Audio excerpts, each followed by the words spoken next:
The Joker is one of the most celebrated comic book and movie villains of all time, but we know almost nothing about him. Because of that, fans have gone crazy with developing theories about the crowned prince of crime. But while some of them are rather humorous, some could be seen as too dark, even for the Joker's big screen antics. These are some truly out there theories on the Joker. Before we count these theories down, why not click on that subscribe button if you haven't already? That way you'll get all the latest content from Screen Rant right to your home page every day. If tomorrow I tell the press that like a gangbanger will get shot, or a truckload of soldiers will be blowing up, nobody panics.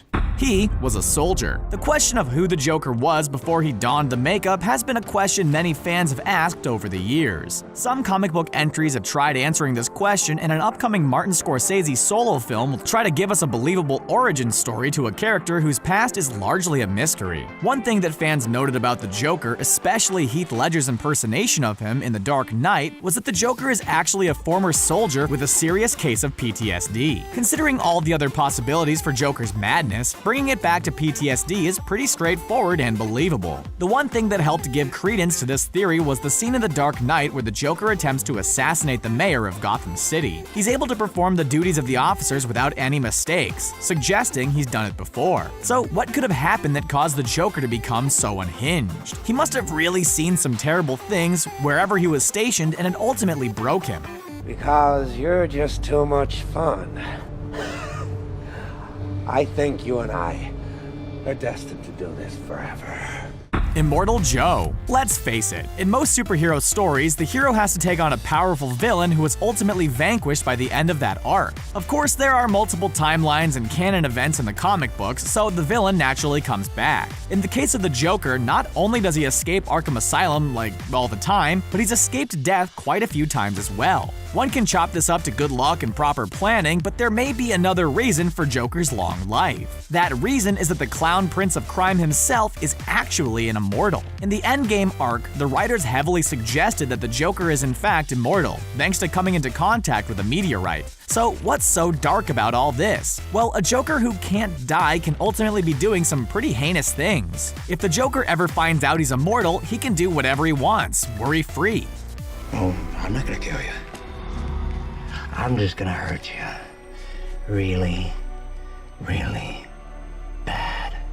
Leto's Joker is actually Robin. In Batman v Superman, fans got a peek into just how brutal the Joker can be when we got a quick look at Robin's costume. It hangs on display in the Batcave with the inscription "Ha ha ha, joke's on you, Batman" painted over the torso. Many people have assumed that this means the Joker has killed off Jason Todd at some point in the DCEU, but that may not be true. While the comics get into Todd's story, the DCEU is operating within its own universe, so creative liberties have been taken. With that in mind, one can theorize as to what actually happened to Todd. One idea is that he wasn't killed by the Joker, but actually is the Joker. Instead of sending back Todd's body and costume, Batman received a message from the Joker telling him that he failed as a mentor and let his pupil fall into madness, ultimately becoming the Joker. The calling card in the suit can be viewed in a different light if that is the case, as Todd would have been the one to write it. If Leto's Joker is in fact Robin, then what happened that caused him to become the Joker in the first place? Whatever happened, the Robin and Joker story they deserved, but not the one they needed right now.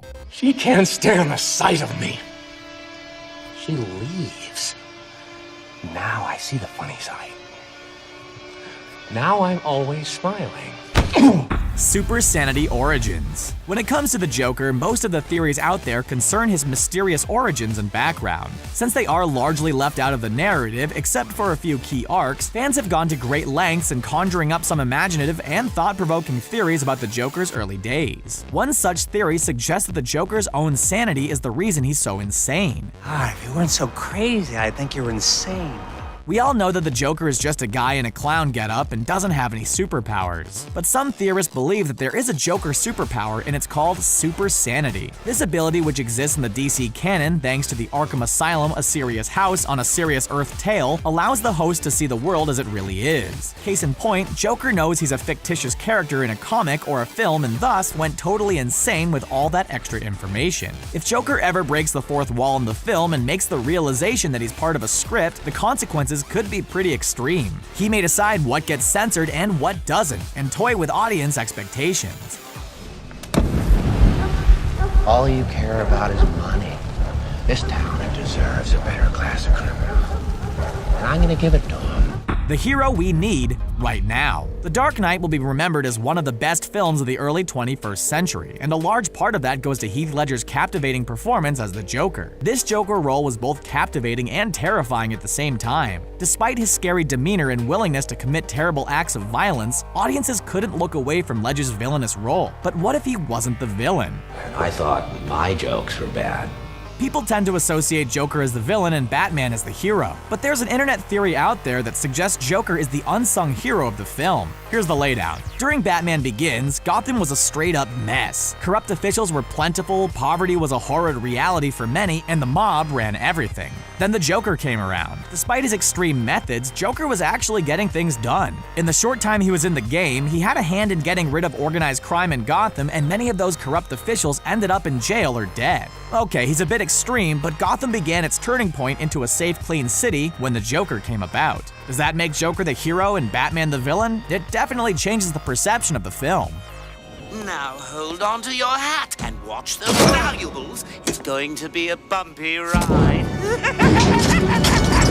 The God of Laughter. The DC films and comics aren't shy about giving our heroes some really tough opponents. Half of them exhibit powers that border on godlike, if not being gods themselves. But then there's the Joker, a man in some makeup who brandishes a gun and some gunpowder who is one of the most celebrated villains of all time. But what if he's more than just a villain? There's a theory that suggests Joker is in fact the God of Laughter. The truth-telling chair Mobius told Batman that there are 3 Jokers in existence thanks to Flashpoint. In a scary twist of fate, it could theoretically be possible for multiple Jokers to transcend space and time and join forces if they could figure out a way. One Joker is quite a handful for Batman, but 3 warped and broken minds hell-bent on causing as much mayhem as possible would be the end of Gotham.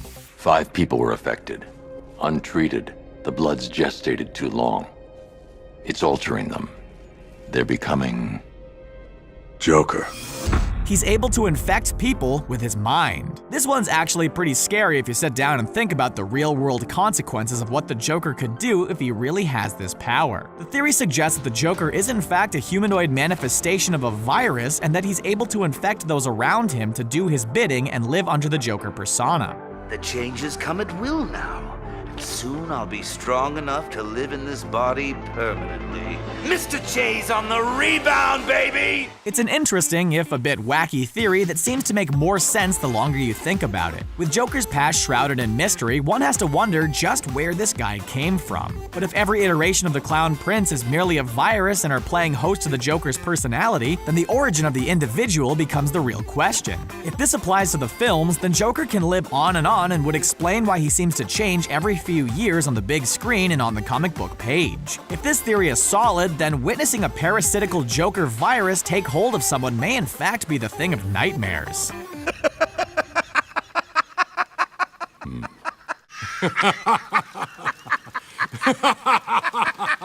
The Killed Joke. It was a classic graphic novel ever since it debuted in the 80s, but 2017 saw The Killing Joke become a divisive R-rated animated film. Unlike most of the theories on this list, Killing Joke actually dabbles into Joker's past and presents him as a flawed man before his transformation. In the story, the Joker decides to make Batman suffer in some pretty cruel ways by targeting those who are closest to him. Batman ends up confronting Joker to answer for his crimes. After conversing, it's heavily implied that the Caped Crusader himself kills the Joker. Only we never see this for sure, as the camera pans away in the film and the graphic novel leaves it open to interpretation. Now, since nothing is confirmed, one can assume that Batman did indeed kill the Joker. Can you imagine actually witnessing that without any camera trickery? To see Joker bring Batman down to the lowest level would be the ultimate victory for the Clown Prince. Killing Joke is already pretty dark, but to think of what happens to Batman after those final moments is even scarier. Did he cover it up, turn himself in, or did he go insane as well?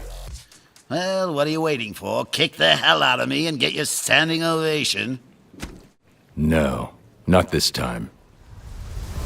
Well, that's it for now. Which Joker theory do you think is the most twisted or wackiest? Do any of these have any possibility of being true? Which one do you think would be the best or worst to see on the big screen? Let us know what you think in the comments below, and be sure to like this video and subscribe to our channel for more awesome content like this added straight to your playlist every day. Thanks for watching.